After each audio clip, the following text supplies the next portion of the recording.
கிளாஸில் பாருங்கள் காயின் நோட்டெல்லாம் வச்சுருக்கேன். இதில் வந்து நீங்கள் வெள்ளி தங்கம் ஏதாச்சும் அந்த மாதிரி நிரப்பி வைக்கலாம். மகாலட்சுமிக்கு தானியங்கள் மிகவும் பிடிக்கும். ரொம்ப மங்கள கிரகமானது சீர்வரிசை. நீங்கள் வந்து வீட்டில் நல்லா அலங்காரம் செய்து பலகாரமெல்லாம் செய்து வைக்கலாம். உங்களுக்கு முறையான வழிபாடுகள் வந்து நான் இங்கே காட்டுறேன். அதுக்கு பிறகு மஞ்சள் அரிசி வந்து அர்ச்சனை செய்யறதுக்கு வச்சுக்கோங்க. குங்கும அர்ச்சனை செய்யுங்க, ரொம்ப நல்லது.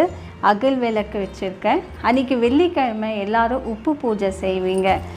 இங்கே பாருங்கள், மண்பானையில் கல் உப்பு, காயின், 7 முகம் ருத்ராட்சை வச்சுருக்கேன். ஒரு பட்டு துணி எடுத்துக்கங்க. இந்த பட்டு துணி வந்து pink colour, yellow, green colour அந்த மாதிரி இருக்கலாம்.